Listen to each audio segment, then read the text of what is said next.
आबनाए बहरुल मुंदब है। ये तकरीबन 36 किलोमीटर लंबी एक पट्टी है जो कि बहिरा अहमर को खलीज अदन के साथ जोड़ती है। पाकिस्तानी वज़ीर ख़ारजा हैं, चाइनीज़ के साथ उनकी मुलाकात में 5 नुकाती जो जंग बंदी मामलात हैं उसके ऊपर बातचीत फाइनल मरहले में दाखिल हो गई है। हिटलर भी मशहूर है लेकिन वो नोटोरियस है, बुरा मशहूर है, बदनाम है।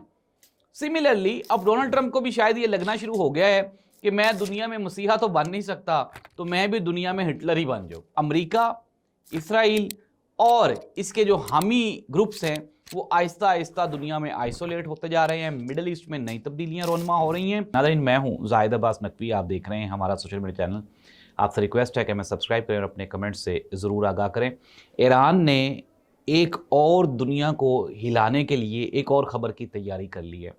ये आबनाए बहरुल मुंदब है। ये तकरीबन 36 किलोमीटर लंबी एक पट्टी है जो कि बहिरा अहमर को खलीज अदन के साथ जोड़ती है और दुनिया की जो ट्रेड है, जो तजारती रास्ता है, ये उसकी अहम गुजरगाह है। ईरान ने ऐलान किया है कि अगर अमेरिका ने ईरान के खिलाफ ज़मीनी कार्रवाई का आगाज़ किया, अमेरिका ने ईरान के खिलाफ, तो ईरान जो है वो ये जो बाबुल मंदब है इसको भी वो बंद कर देंगे। इट मीन्स दैट नाज़रीन, ये जो ईरानी खबर है इसने यूरोप की मंडियों को एक मरतबा हिला के रख दिया है और दुनिया सर पकड़ के बैठ गई है कि ये जो डोनाल्ड ट्रंप का जंगी जुनून है ये दुनिया को किस नहज पे ले जाएगा। अगर हम बात करें डोनाल्ड ट्रंप की, तो डोनाल्ड ट्रंप तो अब यूरोपीय यूनियन को भी सीधा हो गया और उसने ये कह दिया है कि जी बहुत जल्द अमेरिका यूरोपीय यूनियन को छोड़ देगा। और अगर हम यूरोपीय यूनियन की बात करें, यूरोपीय यूनियन की बात कर रहा हूँ, नेटो को छोड़ देगा। और अगर हम नेटो की बात करें तो ट्रंप कहता है जी कि अमेरिका के अलावा किसी के पास भी इतनी बड़ी बहरी ताकत नहीं है कि वो ईरान को या दूसरे ममालिक को मजबूर कर सकें बातचीत के लिए।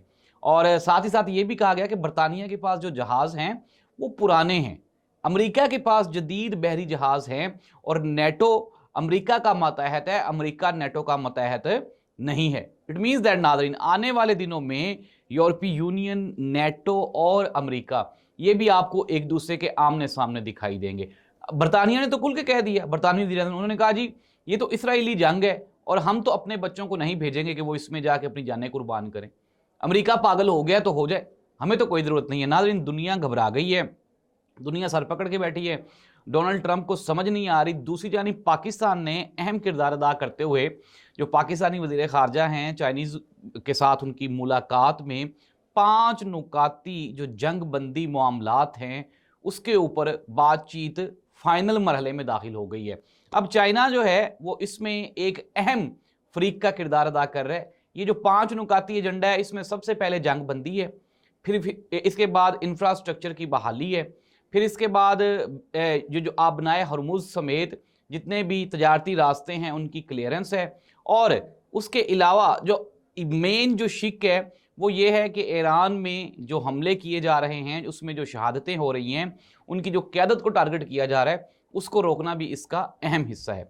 अब नाज़रीन, ये वो पॉइंट्स हैं जो ईरान को सूट करते हैं। अब पाकिस्तान और चाइना मिल के ईरान को कन्विंस कर रहे हैं कि आप इस 5 नुकाती एजेंडे पे अमल करें और हम क्या करेंगे कि हम जंग बंदी के लिए दुनिया में नई सफ बंदी करेंगे। अब दूसरी जानिब अमेरिका है। अमेरिका क्या वेट कर रहा है? अमेरिका टाइम ले रहा था और अब वो जो 3500 प्लस सोल्जर्स जो ज़मीनी फ़ौजी वहाँ पे भेजे जा रहे हैं, उनको लेके अब ईरान में भी आहिस्ता आहिस्ता जो तज़ब्ज़ुब है वो बढ़ता जा रहा है। और मैंने आपको कल भी बताया था कि ये जंग अब यहाँ पे रुकने वाली नहीं है। डोनाल्ड ट्रंप को शायद ये उसके दिमाग में बैठ गया है कि मुझे नोबल पीस प्राइज़ तो मिल नहीं सका, तो जिस तरह से दुनिया में ईवल जो फेमस लोग होते हैं, नोटोरियस जो लोग होते हैं, जैसे कि अगर हम बात करें तो हिटलर की बात करें, हिटलर क्या है? हिटलर भी मशहूर है लेकिन वो नोटोरियस है, बुरा मशहूर है, बदनाम है। सिमिलरली अब डोनाल्ड ट्रंप को भी शायद ये लगना शुरू हो गया है कि मैं दुनिया में मसीहा तो बन नहीं सकता, तो मैं भी दुनिया में हिटलर ही बन जाऊं। तो अब उसका ये जो जंगी जुनून है इसकी वजह से पूरी की पूरी जो दुनिया है उसका अमन दांव पे लग चुका है और मामलात संगीन होते जा रहे हैं। अगर हम बात करें इसराइल की, तो इसराइल में जो अवाम है वो गुज़श्ता 3 हफ्तों से बंकर्स के नीचे रह रह के ذہنی مریض ہونا شروع ہو گئے اور انہوں نے اب انکار کر دیا اپنی گورنمنٹ کو کہ جی ہم مزید بنکرز کے نیچے زندگی نہیں گزار سکتے۔ یہی وجہ ہے کہ کل ہم نے خوفناک مناظر دیکھے جب لبنان میں حزب اللہ کے سپاہیوں نے اسرائیلی فوجیوں کو بغیر کسی ویپن کے ہی انہوں نے گرفتار کر لیا، اور انہوں نے یہ جو اسرائیلی فوجی تھے انہوں نے واپس مدد کے لیے جو اپنے کیمپس میں اپیل کی، جو انہوں نے وہاں پہ وائلس بھیجی، اس میں وہ کہہ رہے ہیں کہ بچائیں بچائیں ہمیں بچائیں، اور وہاں پہ ان کے جو آفیشلز ہیں وہ پوچھ رہے ہیں کہ حملہ کس چیز کے ساتھ ہوا ہے، ویپنز کیا ہیں، تو وہ کہہ رہے ہیں ان کے پاس ویپنز نہیں ہیں، وہ ہمیں فزیکلی ٹارچر کر رہے ہیں، مار رہے ہیں۔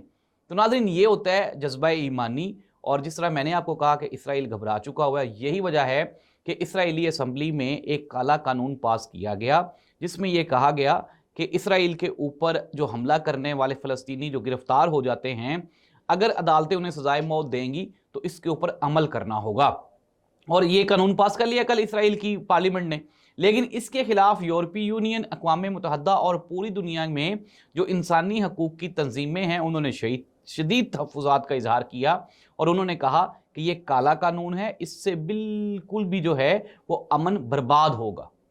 تو ناظرین یہ سچویشن ہے، امریکہ، اسرائیل اور اس کے جو حامی گروپس ہیں وہ آہستہ آہستہ دنیا میں آئسولیٹ ہوتے جا رہے ہیں، مڈل ایسٹ میں نئی تبدیلیاں رونما ہو رہی ہیں، اور جو یہاں پہ وسطی ایشیائی ممالک ہیں یہاں پہ مزید تبدیلیاں رونما ہو رہی ہیں، اس دعا کے ساتھ کہ جنگ بندی ہو جائے، کیونکہ اگر یہ جو آبنائے بحر المندب ہے یہ بند ہو گیا تو تیل کے ساتھ ساتھ جو دوسری اشیاء ہیں وہ بھی مہنگی ہو جائیں گی۔ اور اب میں آپ کو بتا دیتا ہوں کہ 1990 کی جو خلیج جنگ تھی اس کے بعد تیل کی قیمتوں میں 66%، جو 66% ریکارڈ اضافہ ہے، یہ 1990 کے بعد آج اپروکسیمیٹلی کچھ 36 سال کے بعد آپ دیکھنے میں آ رہا ہے۔ اٹ مینز دیٹ کہ آنے والے دنوں میں پیٹرول اور پیٹرولیم جو مصنوعات ہیں وہ مزید مہنگی ہوں گی، اور دنیا بھر میں غذائی قلت کا اور قحط کا یہ بھی شاخسانہ ہے۔ اللہ تعالی ہم سب کو ایسی آفات سے محفوظ رکھے۔ اللہ حافظ۔